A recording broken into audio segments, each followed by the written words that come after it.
विद्यार्थी मित्रांनो, NMS scholarship परीक्षा 2026 या परीक्षेच्या तयारीच्या दृष्टिकोनातून आपण फ्री यूट्यूब सिरीज चालू केलेली आहे आणि या यूट्यूब सिरीजचं आजचं जे हे 4थं लेक्चर असणार आहे. या लेक्चरच्या माध्यमातून NMS स्कॉलरशिप परीक्षेसाठी जो पेपर पहिला आहे बौद्धिक क्षमता चाचणी, या बौद्धिक क्षमता चाचणी विषयामधील पेपरमधील जो महत्त्वाचा टॉपिक आहे क्रमाने येणाऱ्या संख्या, हा जो टॉपिक आहे क्रमाने येणाऱ्या संख्या, या टॉपिकची कशा पद्धतीने प्रश्न येतात किंवा कशा पद्धतीने या अगोदरच्या परीक्षेमध्ये प्रश्न विचारलेले आहे, ह्या सगळ्या गोष्टींची माहिती आपण या व्हिडिओच्या माध्यमातून घेणार आहे. तर व्हिडिओ अगदी शेवटपर्यंत बघायचा आहे. व्हिडिओला आपण सुरुवात करू. तर याच्यामध्ये पहिलं एक्झाम्पल आहे. अगदी अशाच पद्धतीने पेपरला प्रश्न येतात.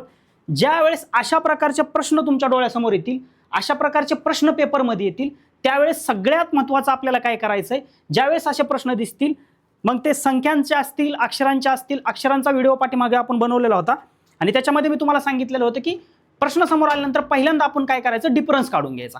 आता याच्यामध्ये पण सुद्धा बघा, याच्यामध्ये पण तुम्ही बघा, याच्यामध्ये अशा प्रकारचं ज्यावेळेस आपल्या डोळ्यासमोर चित्र येतं, ज्यावेळेस आपल्याला कुठल्याही प्रकारची लिंक लागत नाही, म्हणजे हा कशाचाही स्क्वेअर नाही, क्यूब नाही, अशा पद्धतीचे प्रश्न येतात, त्यावेळेस काय करायचं, डिफरन्स काढून घ्यायचा.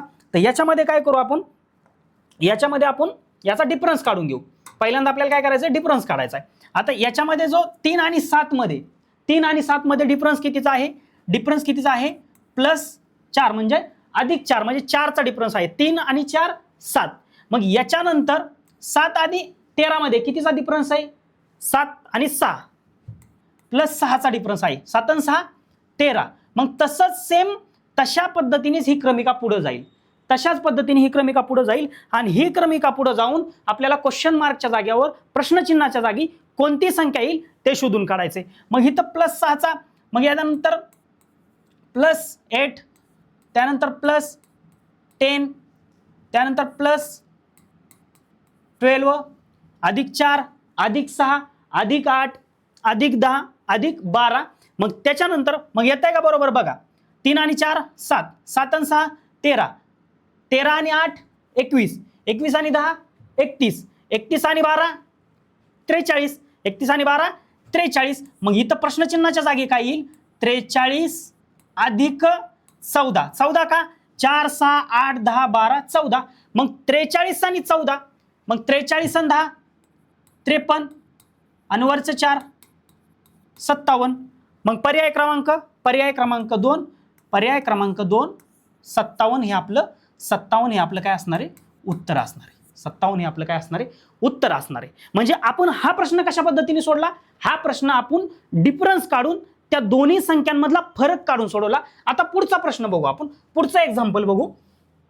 आता इथं बघा, इथं ज्यावेळेस अशा पद्धतीची क्रमिका तुमच्या डोळ्यासमोर येईल, पेपरमध्ये तुम्हाला दिसेल, तर पहिल्यांदा तुम्ही काय करायचा, विचार करायचा. आता याच्यामध्ये तुम्हाला जर स्क्वेअर पार्ट असतील तर तुमच्या लक्षामध्ये येईल की 36 हा कशाचा तरी स्क्वेअर आहे, 49 हा कशाचा तरी स्क्वेअर आहे, 64 आहे, 100 आहे, 121 आहे, पूर्ण स्क्वेअर आहे. मग याच्यामध्ये 36 हा कशाचा स्क्वेअर आहे, कशाचा वर्ग आहे, 6चा वर्ग 36, 6 6 6 गुणिले 6 36. त्यानंतर हा कितीचा आहे, 7चा वर्ग आहे. त्यानंतर हा 8चा वर्ग आहे. त्यानंतर इथं गॅप आहे, मग हा 10चा वर्ग आहे 100 आणि 11चा वर्ग आहे 121. मग मला सांगा, हे आहे 6, हे आहे 7, हे आहे 8, त्यानंतर 10 11, मग मध्ये काय असेल, 9. मग 9 असेल का, 9 असेल का, नाही, 9चा वर्ग. मग 9चा वर्ग काय आहे, 81. मग 81 हे तुमचं उत्तर असणार आहे. प्रश्नचिन्हाच्या जागी काय येईल, 81. मग 81 म्हणजे तुमचं पर्याय क्रमांक 3. मग बरोबर आली क्रमिका. 36 49 64 81 100 121, 6चा वर्ग 7चा वर्ग 8चा वर्ग 9चा वर्ग 10चा वर्ग 11चा वर्ग. अशा पद्धतीने आपण ही क्रमिका पूर्ण केलेली आहे. म्हणजे पहिलं आपण काय केलं, डिफरन्स काढून आपल्याला सोडवता आलं. दुसरं एक्झाम्पल आपण कोणतं घेतलं, दुसरं एक्झाम्पल आपण घेतलं स्क्वेअरचं एक्झाम्पल घेतलं, वर्गाचं घेतलं. तिसरं बघू आपण. आता तिसरं, इथं तुम्हाला काय दिसतंय बघा, इथं तुम्हाला काय दिसतंय, 0 6 24 60 120 प्रश्नचिन्ह. मग मी तुम्हाला सांगितलंय, आता आपण उदाहरण सोडवून घेत असताना काय करणार आहे, वेगवेगळ्या पद्धतीची उदाहरणं सोडून घेणार आहे. जवळजवळ आत्तापर्यंत NMS परीक्षेला याच्या अगोदर ज्या परीक्षा झाल्या 2021, 22, 23 ज्या काय परीक्षा झाल्या याच्यामध्ये कशा पद्धतीने प्रश्न विचारलं अशा प्रत्येक टाईपचा आपण एक्झाम्पल सोडवण्याचा प्रयत्न करतोय. तर याच्यामध्ये बघा, याच्यामध्ये काय ट्रिक लागणार आहे, याच्यामध्ये ट्रिक अशी लागणार आहे, लॉजिक असं लागणार आहे की हे क्यूबच्या जवळ आहे, क्यूबच्या जवळ आहे म्हणजे घन, घन. मग कसं आहे याचं लॉजिक काय लागतं, 1 चा घन वजा 1, 1 चा घन वजा 1. मग 1 चा घन काय येतो, 1 चा घन म्हणजे 1 गुणुले 1 गुणुले 1. मग 1 गुणुले 1 गुणुले 1 किती येतं, 1 येतं. मग 1 चा घन 1 वजा 1. मग या ठिकाणी काय आलं, 0 आलं, 0 आलं. मग या ठिकाणी काय, 1 चा घन वजा 1. मग या ठिकाणी परत काय आहे, 6 आहे. मग या ठिकाणी काय लॉजिक लागतं, 2 चा घन, 2 चा घन वजा 2. मग 2 चा घन काय येतो, 2 चा घन येतो 2 गुणुले 2 गुणुले 2. मग 2 दुने 4, 4 दुने 8, 8 वजा 2 6. बरोबर आहे का, आहे. मग या ठिकाणी पहिलं काय होतं, 1 चा घन वजा 1. दुसरं काय होतं, 2 चा घन वजा 2. या ठिकाणी 3 चा घन वजा 3. मग 3 चा घन काय येतो, 27. 27 वजा 3 24. मग या ठिकाणी 4 चा घन वजा 4. मग 4 चा घन काय येतो, 64. मग 64 वजा 4 60. 64 वजा 4 60. मग या ठिकाणी 5 चा घन, 5 चा घन वजा 5. मग 5 चा घन काय येतो, 125. ते कसं, 5 गुणुले 5 गुणुले 5. मग 5 5 25 आणि 25 5 125. 125. मग 125 वजा 5 120. मग या ठिकाणी काय येईल प्रश्नचिन्हाच्या जागी, 6 चा घन वजा 6. मग 6 चा घन काय येतो, 6 गुणुले 6 36. आणि 36 गुणुले 6 216. 6 6 36 उरले 3, 6 3 18, 18 आणि 3 21, 216. आता हे घन कसे काढायचे, वर्ग कसा काढायचा मी तुम्हाला शॉर्ट ट्रिकनी सांगणार आहे. पुढे जसे जसे आपण व्हिडिओ घेऊन जाऊ, जसे जसे लेक्चर येत जातील तसे तसे आणखीन सगळ्या गोष्टी सोप्या होत जातील. पण सध्याच्या परिस्थितीत आपण नवीन आहोत, तुम्ही नवीन आहोत, मी स्वतःला नवीन समजणार आणि आपण एक एक स्टेप बाय स्टेप एक एक पायरी आपण पुढे जाणार. मग या ठिकाणी काय उत्तर आलं, 1 चा घन 1 वजा 1 0, 2 चा घन वजा 2 6, 3 चा घन वजा 3 24, 5 चा घन 4 चा घन वजा 4 60, 5 चा घन वजा 5 120 आणि 6 चा घन 216 वजा 6 210 तुमचं उत्तर असणार आहे. मग पर्याय क्रमांक 4 आपलं उत्तर असणार आहे. मग प्रश्नचिन्हाच्या जागी काय येईल, 210. 210. अशा पद्धतीने वेगळ्या प्रकारचे लॉजिक लावून, आता तुम्ही म्हणसाल सर हे थोडंसं तर अवघड वाटतंय, अवघड वाटणार, 100% वाटणार.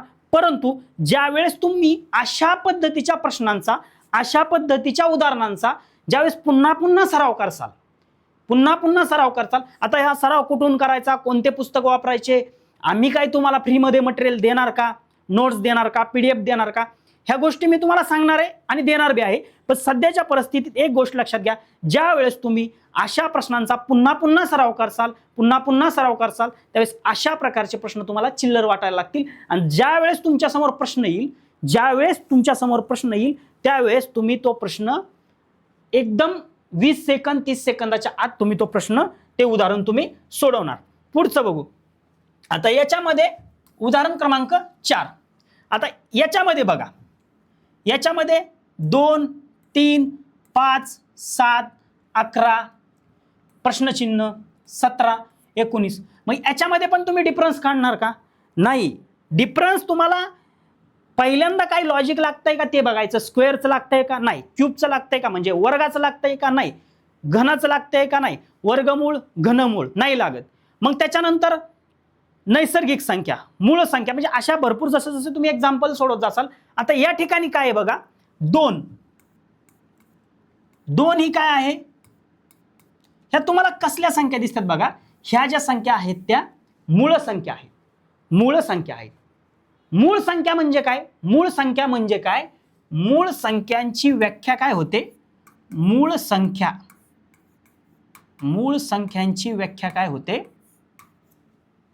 ज्या संख्या किंवा जी संख्या अशी संख्या जिला एकने किंवा फक्त त्याच संख्येने भाग जातो, अशा संख्यांना मूळ संख्या म्हणतात. म्हणजे अशी संख्या जिला एकने किंवा त्याच संख्येने मग ही त्या गटामध्ये संख्या बसतात का? 2/1 भाग जातो पूर्ण, किंवा 1ने जातो किंवा 2ने जातो. 1 आणि 2 सोडून अशी कोणती संख्या की जिला 2ने भाग जातो? पूर्ण नाही जात. 3 1ने जातो, 3ने जातो, दुसऱ्या संख्येने जात नाही. मग ही क्रम आहे. 2 नंतर अशी संख्या 3 आहे, 3 नंतर अशी संख्या 5 आहे, कारण 4 तशी संख्या नाही. 4ला 2ने भाग जातो, 4ने जातो, 1ने पण जातो. बरोबर. मग त्यानंतर 6 आहे का? नाही, कारण 6ला 6ने जातो, 3ने जातो, 2ने जातो, 1ने जातो. बरोबर. म्हणून मग अशा संख्या कोणत्या की ज्याला त्याच संख्येने त्याच किंवा 1ने भाग जातो. मग 2 नंतर 3 आहे, 3 नंतर 5 आहे, 5 नंतर 7 आहे, 7 नंतर 11 आहे, 11 नंतर कोणते आहे? त्या संख्येनंतर 17 आहे. मग 11 नंतर 12 आहे का? नाही, कारण 12ला 2ने जातो, 3ने जातो, 4ने जातो, 6ने जातो ना, 1ने जातो. मग 12 नंतर 13 आहे. 13ला फक्त 1ने जातो आणि 13ने जातो, दुसऱ्या कोणत्या संख्येने जातो का? नाही जात. म्हणून 2 नंतर 3, 3 नंतर 5, 5 नंतर 7 नंतर 11 नंतर 13 ही संख्या आहे. मग 17 आणि 19. मग 13 कुठल्या ऑप्शन मध्ये आहे? पर्याय क्रमांक 1 मध्ये 13 आहे. म्हणून प्रश्नचिन्हाच्या जागी 13 ही संख्या येईल. मग 2, 3, 5, 7, 11, 13, 17 आणि 19. बघा, वेगवेगळ्या पद्धतीचं वेगवेगळं लॉजिक प्रत्येक प्रश्नाला आपल्याला लागत आहे, प्रत्येक उदाहरणाला लागत आहे. पहिल्यांदा आपण डिफरन्सने प्रश्न सोडवला. सोपा प्रश्न होता. 4चा डिफरन्स, 6चा डिफरन्स, 8चा डिफरन्स, 10चा डिफरन्स, अशा पद्धतीने प्रश्न सोडला. स्क्वेअरचं एक्झाम्पल आलं, क्यूब म्हणजे वर्गाचं आलं, घन आलं, घनमुळचं आलं, अशा पद्धतीने. आणि हा प्रश्न उदाहरण क्रमांक 4 आपण अशा पद्धतीने सोडवला आहे. ठीक आहे, पुढे बघू. आता इथं एक्झाम्पल उदाहरण क्रमांक 5, एक्झाम्पल नंबर 5. 5 नंबरचं एक्झाम्पल आपल्याला बघायचंय. 5 नंबरचं एक्झाम्पल आपल्याला बघायचंय. तर याच्यामध्ये काय लॉजिक लागते बघा. याच्यामध्ये काय लॉजिक लागतंय? आता हे जे समोर दिसतंय आपल्याला, आपल्याला लगेच लक्षात येईल की हा कशाचा तरी स्क्वेअर आहे. मग याच्यामध्ये बघा, हा 2चा स्क्वेअर आहे, हा 2चा स्क्वेअर आहे, हा 4चा स्क्वेअर आहे, हा 6चा, म्हणजे 2चा वर्ग 4, 4चा वर्ग 16, 6चा वर्ग 36, त्यानंतर 8चा वर्ग 64, त्यानंतर 10चा वर्ग 100, त्यानंतर 12चा वर्ग 144. मग ह्या ठिकाणी साहजिक काय येणार आहे? साहजिक 14चा वर्ग येणार आहे, कारण गॅप आहे. 2, 4, 6, 8, 10, 12 आणि 14. मग ह्या काय आहेत रे? ह्या आहेत समसंख्यांचा वर्ग आहे. मग समसंख्याची व्याख्या काय आहे? ज्या संख्यांना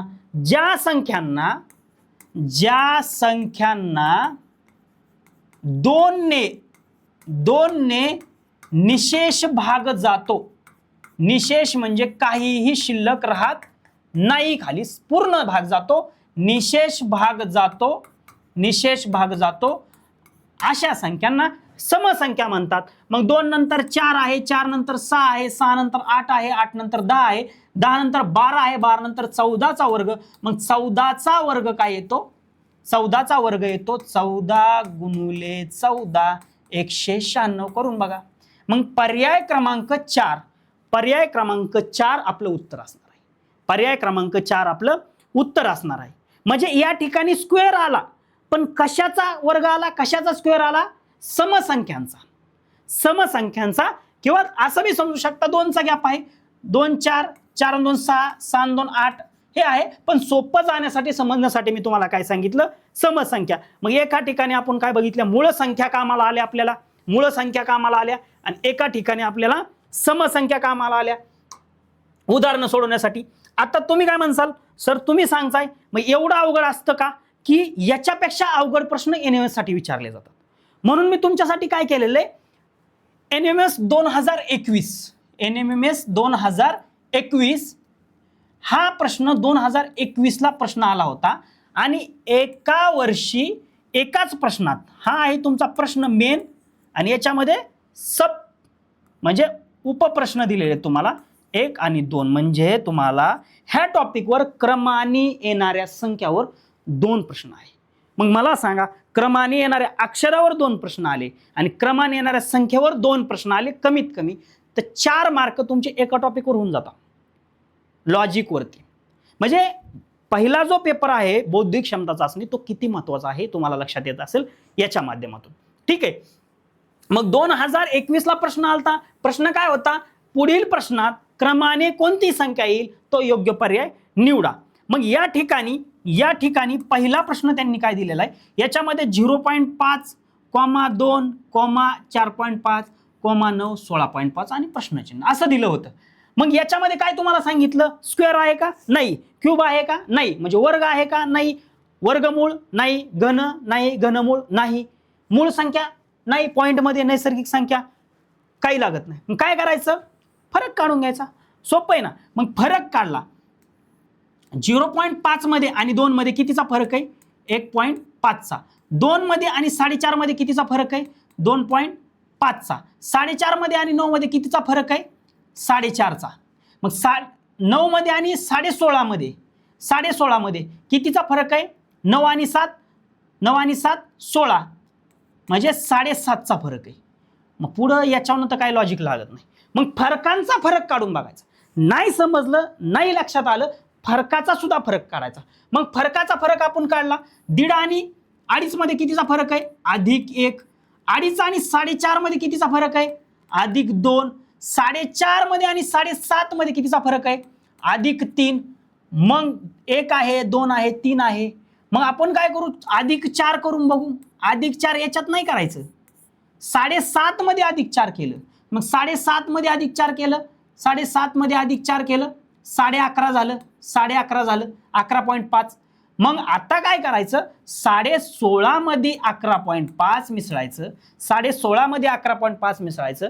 मग 16 आणि 10 26 आणि 1 37 आणि 5 5,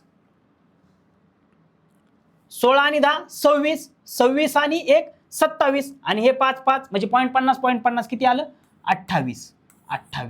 म्हणजे आपलं 28 हे पर्याय क्रमांक 1 आपलं उत्तर असणार आहे. हा प्रश्न NMS 2021 ला आलेला आहे. किती मार्क देऊन गेला तुम्हाला, 1 मार्क. काय फक्त केलं तुम्ही, फक्त डिफरन्स काढला. मग 1 मिनिट दिलेला एक प्रश्न सोडवण्यासाठी तुम्हाला. असे प्रश्न अनेक सोडवले तर तुमच्या लक्षात लगेच येईल. स्क्वेअरचं नाही, क्यूबचं नाही, वर्गाचं नाही, वर्गमूळचं नाही, घनचं नाही, घनमूळचं नाही, नैसर्गिक संख्या नाही, मूळ संख्या नाही, वास्तव संख्या. मग काय लॉजिक लागलं, डिफरन्स काढून. मग तुम्ही काय करणार, पटपट ह्याचा डिफरन्स काढला, डिफरन्सचा डिफरन्स काढला, 1-1.5 मिनिटामध्ये एवढेच तुमचा प्रश्न सुटून जातो. आता पुढचा प्रश्न बघू. म्हणजे त्याच वर्षी आलेला प्रश्न दुसरा ह्या टॉपिकवरती. प्रश्न काय होता, 28, 33, 31, 36 आणि 39, क्वेश्चन मार्क आणि 39. मग याच्यामध्ये तुम्हाला हे जवळच्या संख्या दिसतात, पण याच्यामध्ये एकाड एक संख्या तुम्हाला काहीतरी डिफरन्स लगेच लक्षात येतो तुम्हाला. मग याच्यामध्ये काय लॉजिक लागतं, याच्यामध्ये लॉजिक असं लागतं, एकाड एक संख्येचा फरक आहे.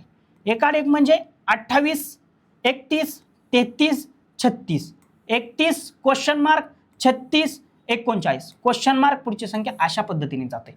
मग कसं आहे, 28 अधिक 3 31, 33 अधिक 3 36, 31 अधिक 3 34, 36 अधिक 3 39.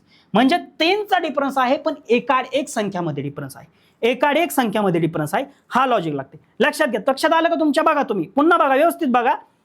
याच्यामध्ये फरकनीच आपण उत्तर काढलं, पण फरक कशामध्ये आहे, 1 1 मध्ये फरक आहे, 1 1 मध्ये. मग 28 आणि 3 31 होतं, 31 आणि 3 34 होतं, 34 आणि 3 पुन्हा जे असेल ते पुढं 33 आणि 3 36, 36 आणि 3 39. मग या ठिकाणी क्वेश्चन मार्कच्या जागी 34 आहे. 34 म्हणजे पर्याय क्रमांक 2. म्हणजे एक लक्षात घ्या, तुमचं NMMS 2021 ला जे प्रश्न आलते, जे 2 प्रश्न विचारले होते, दोन्ही प्रश्न तुम्हाला फरक काढून उत्तर मिळवता आलं. वर्ग नाही, वर्गमूळ नाही, घन नाही, घनमूळ नाही, फक्त फरक काढला. फक्त फरक कशा पद्धतीने काढायचा, एकाडेकचा आहे की सलग आहे, ह्या गोष्टी या ठिकाणी आपल्याला बघता आल्या. ठीक आहे, पुढे बघू आपण. पुढे बघू. NMS 2022 चा प्रश्न आहे क्रमाने 22. पाठीमागचा जो बघितला तो 2021 चा होता, हा 2022 ला प्रश्न आला. आणि याच्यामध्ये 1 नाही, 2 नाही, 3 प्रश्न विचारले. म्हणजे बघा, 3 प्रश्न, आणि जर क्रमाने येणारे अक्षराव 2 प्रश्न आले किंवा 3 बी येतात त्याच्यावर 6 प्रश्न, 6 मार्क तुम्हाला एका टॉपिक वरती देतं, क्रमाने येणारे संख्या आणि क्रमाने येणारे अक्षर. ठीक आहे, पुढे बघू आपण. पुढे बघू. आता याच्यामध्ये काय लॉजिक लागते, याच्यामध्ये काय लॉजिक लागते, याच्यामध्ये बघा, हा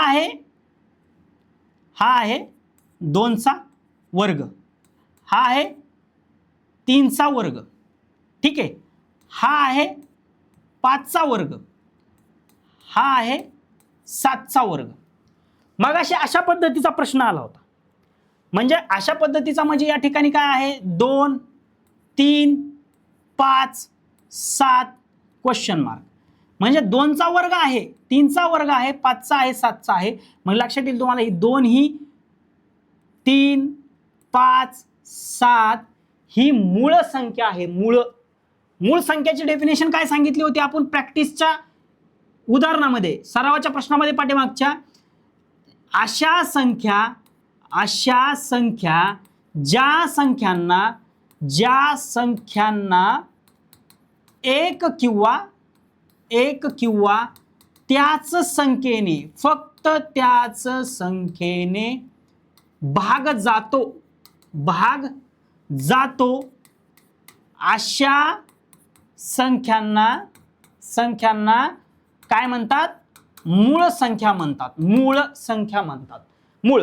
मग 7 नंतर येणारी मूळ संख्या कोणती, 8 नाही, 9 नाही, 10 नाही, 11 आहे. कारण 8 ला 2 ने जातो, 4 ने जातो, 8 ने जातो भाग, 9 ला 3 ने जातो, 1 ने जातो आणि 9 ने स्वतः जातो, 10 ला 2 ने जातो, 5 ने जातो, स्वतः 10 ने जातो. मग 11 एक अशी संख्या आहे 7 नंतर जिला फक्त 11 ने भाग जातो किंवा 11 ला 1 ने भाग जातो. मग ही मूळ संख्या आहे. म्हणून क्वेश्चन मार्कच्या जागी इन 11 चा वर्ग.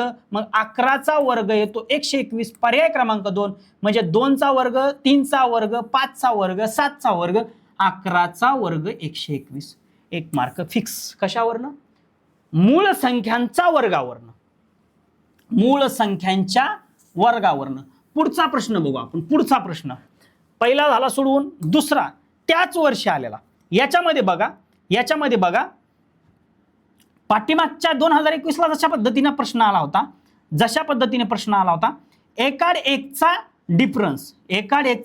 डिफरन्स 2 5 17 12, त्यानंतर 12 8 9 14 आणि 8. कसं डिफरन्स काढायचा, 2 मध्ये आणि 5 मध्ये कितीचा डिफरन्स आहे, अधिक 3 चा. 17 मध्ये आणि 12 मध्ये कितीचा डिफरन्स आहे, वजा 5 चा. 5 आणि 9 मध्ये कितीचा डिफरन्स आहे, अधिक 4 चा. 12 मध्ये आणि 8 मध्ये कितीचा डिफरन्स आहे, वजा 4 चा. 9 आणि 14 मध्ये कितीचा डिफरन्स आहे, अधिक 5 चा फरक. आणि 8 मध्ये मग पुढे किती असणार आहे, वजा 5 वजा 4 वजा 3. 8 मधून 3 गेले 5. प्रश्नचिन्हाच्या जागी 5 येणार. म्हणून पर्याय क्रमांक 1 5 हे उत्तर आहे आपलं. कसं बघा, लक्षात आलं, 2 एकाड एकचा फरक आहे, अधिक 3 च, अधिक 4 अधिक 5 वजा 5 वजा 4 -3 म्हणजे +3 +4 +5 -5 -4 -3 अशा पद्धतीचा प्रश्न आहे डिफरन्सचा. किती मस्त मस्त लॉजिकचे प्रश्न बघा त्यांनी दिलेत. मग आपण आतापर्यंत आपण साधारणतः 10-12 आपण प्रश्न सोडवले असतील. त्याच्यामध्ये पुन्हा प्रश्न रिपीट होतोय. म्हणजे जे पाठीमागे घेतले NMS 2021 ला जशा पद्धतीचा प्रश्न आला एकाड एक डिफरन्सचा तसाच प्रश्न इथं पुन्हा 2022 ला आला. मग पुन्हा 2022 ला आला. पुढचा प्रश्न बघू. तिसरा प्रश्न. आता या ठिकाणी काय आहे 7 23 49 149. आता हे थोडंसं विचित्र आहे. मग इथं डिफरन्स तर काढत तुम्ही बसणार नाही. डिफरन्स काढावं याच्यामध्ये काही घनचा किंवा वर्गाचं काही लॉजिक लागत नाही. मग आपण काय केलं फरक म्हणजे अधिकचा फरक घेतला वजाचा फरक घेतला आतापर्यंत अशा पद्धतीचे घेतले. आता गुणाकार बघा याच्यामध्ये काय लॉजिक आहे 7 गुणिले 3 अधिक 2 7 त्रिक 21 21 आणि 2 23. मग या ठिकाणी पुन्हा काय आहे 23 गुणिले 2 अधिक 3. मग 23 दोन्ही किती 46 आणि 3 49. मग पुन्हा ह्याच्यामध्ये काय येणार 49 गुणिले 3 अधिक 2 मग 49 त्रिक म्हणजे 5 त्रिक 15 50 त्रिक 150 150 मधून 3 गेले 147 147 आणि 2 149. म्हणजे बेरीज काढण्यासाठी सोपं म्हणजे आता 49 गुणिले 3 कुठं करत बसायचं. मग 49 ला घडीभर थोड्या वेळासाठी सरळ 50 करायचं. 50 गुणिले 3 होतात 150. त्याच्यामधनं 3 वजा करून टाकायचे 147 अधिक 2 149 या ठिकाणी आलं. मग पुढचं लॉजिक काय सांगतं बघा गुणिले 3 अधिक 2 गुणिले 2 अधिक 3 गुणिले 3 अधिक 2. मग या ठिकाणी 149 नंतर पुढच्या ज्यावेळेस संख्या येईल गुणिले 2 अधिक 3. मग 149 गुणिले 2. मग तुम्हाला काय सांगितलंय जवळची संख्या काय 150 आणि 150 300 300तनं 2 गेला आपण एक्स्ट्रा घेतलं होतं 198 अधिक नाही 298 अधिक 3. मग 298 अधिक 3 301 पर्याय क्रमांक 2. अशा पद्धतीने पर्याय क्रमांक 2 आपलं उत्तर आहे. 1 प्रश्न 2 प्रश्न 3 प्रश्न. याच्यामध्ये आपण एक सोडवला स्क्वेअरमधनं मूळ संख्येच्या स्क्वेअरमधनं, दुसरा सोडवला डिफरन्समधनं आणि तिसरा सोडवला गुणाकारामधनं. बघा अशा पद्धतीचे प्रश्न मी तुम्हाला सांगितलेले आहेत की ज्याचा तुम्हाला एक एक्झाम्पल म्हणून 5 उदाहरणं सोडून दाखवले आणि त्याच्यानंतर NMS परीक्षेला सेम तशाच पद्धतीचे प्रश्न अगदी तशा पद्धतीचे प्रश्न येतात का नजदीकच्या काळामध्ये येऊन गेलेत का हे तुम्हाला मी सांगितलेलं आहे. तर आपल्याला काय करायचंय हा टॉपिक लक्षात राहण्यासाठी ह्या टॉपिकचं लॉजिक लवकर लागण्यासाठी मी तुम्हाला सांगितलंय फक्त यूट्यूबला तुमचे फ्री लेक्चर्स घेणार नाही व्हिडिओज तुम्हाला देणार नाहीत.